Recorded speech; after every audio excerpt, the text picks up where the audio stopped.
आज बात करते हैं एक ऐसी बदनाम जेल की जिसका नाम ही काफी था लोगों की रूह कंपाने के लिए। सेल्यूलर जेल, जिसे हम और आप काला पानी के नाम से जानते हैं। ये सिर्फ 4 दीवारों में कैद करने वाली सजा नहीं थी। नहीं, इसका मकसद कुछ और ही था। ये एक ऐसी सजा थी जो सिर्फ जिस्म को नहीं बल्कि इंसान की पहचान, उसके पूरे वजूद को ही मिटा देने के लिए बनाई गई थी। पर सवाल ये है कि इसे काला पानी ही क्यों कहते थे। इस नाम के पीछे ना एक बहुत ही गहरा और सच कहूं तो एक खौफनाक राज छिपा है। तो चलिए समझते हैं इसके पीछे का मतलब। देखिए, उस जमाने में पुराने हिंदू रिवाजों के हिसाब से समंदर पार करना यानी पानी लांघना एक बहुत बड़ा पाप माना जाता था। ऐसा करने वाले को अपवित्र समझकर उसे उसके धर्म, समाज और यहाँ तक कि उसके अपने परिवार से भी हमेशा हमेशा के लिए बाहर निकाल दिया जाता था। इसी को कहते थे सोशल डेथ। और अंग्रेज वो बहुत चालाक थे। उन्होंने हमारे इसी सामाजिक डर को अपना सबसे बड़ा हथियार बना लिया। तो अब बात करते हैं इस जेल की बनावट की, जो अपने आप में एक मनोवैज्ञानिक हथियार थी। जरा सोचिए, ये जेल भारत की मुख्य भूमि से करीब करीब 1255 किलोमीटर दूर बनाई गई थी, समंदर के बीचों बीच। इसे बनाने में 10 साल लगे, 1896 से 1906 तक। और सबसे ज्यादा दिल दुखाने वाली बात पता है क्या है? इसे बनाया भी हमारे ही भारतीय कैदियों से गया था। इसका एक ही मकसद था, कैदी को दुनिया से पूरी तरह बिल्कुल अलग थलग कर देना। इस जेल का जो डिजाइन था ना, वो एक बहुत ही शातिर आइडिया पर आधारित था, जिसे कहते हैं पैनॉप्टिकॉन। ये बेसिकली एक ऐसी मशीन थी जो कैदियों पर पूरा कंट्रोल रखने के लिए ही बनाई गई थी। अब ये काम कैसे करता था वो समझिए। बिल्कुल बीच में एक ऊंचा सा वॉच टावर होता था और उस टावर से साइकिल के पहिए के तीलियों की तरह 7 विंग्स बाहर की तरफ निकलती थी। टावर में बैठा गार्ड हर कैदी पर नजर रख सकता था, लेकिन मजे की बात यह कि कोई भी कैदी गार्ड को नहीं देख सकता था। इसका असर एक लगातार बना रहने वाला खौफ, एक अनजाना डर कि कोई तुम्हें हर पल देख रहा है, भले ही कोई देख रहा हो या ना देख रहा हो। और ये डिजाइन कितना क्रूर था, इसका अंदाजा आप वीर सावरकर और उनके भाई गणेश सावरकर की कहानी से लगा सकते हैं।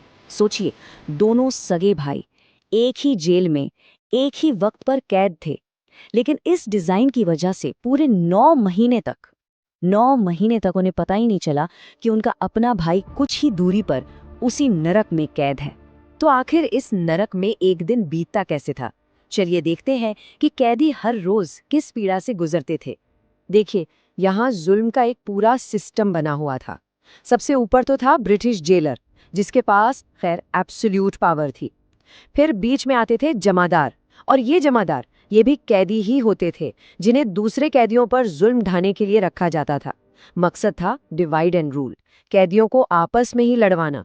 और फिर सबसे नीचे थे आम कैदी, जो इस पूरे सिस्टम का हर पल शिकार होते थे। इस क्रूरता का चेहरा था उस वक्त का जेलर डेविड पेरी। उसकी हैवानियत का अंदाजा आप उसके एक ही वाक्य से लगा सकते हैं। उसने एक बार कैदियों से कहा था, सुनो, पोर्ट ब्लेयर में 2 भगवान हैं, एक वो जो आसमान में रहता है और दूसरा मैं।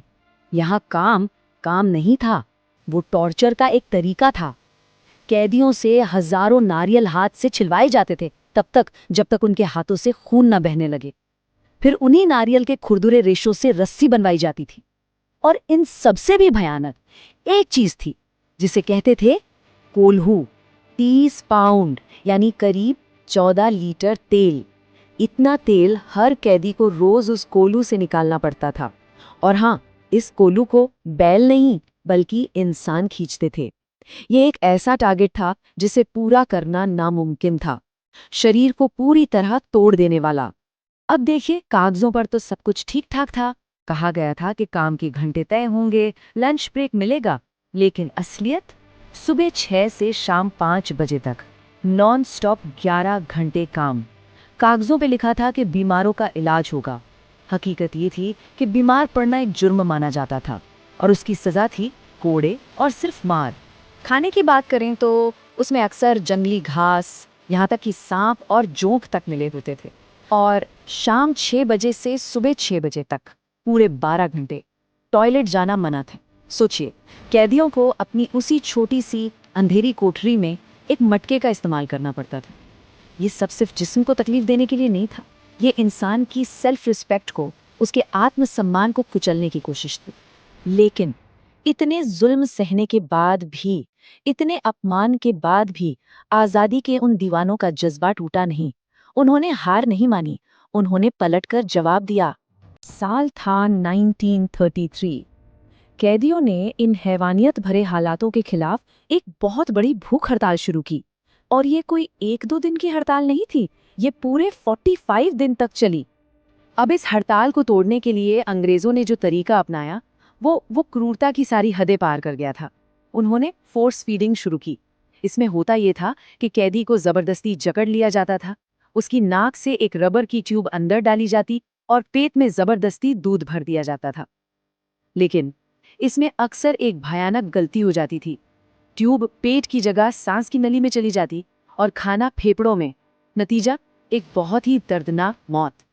महावीर सिंह, मोहन किशोर दास, मोहित मोइत्रा, ये तो बस कुछ नाम हैं उन वीरों के जो इस जुल्म का शिकार होकर शहीद हो गए। लेकिन उन्होंने हार नहीं मानी, वो झुके नहीं। तो सवाल उठता है कि आखिर इस जेल का हुआ क्या और आज हम इसे किस तरह से याद करते हैं।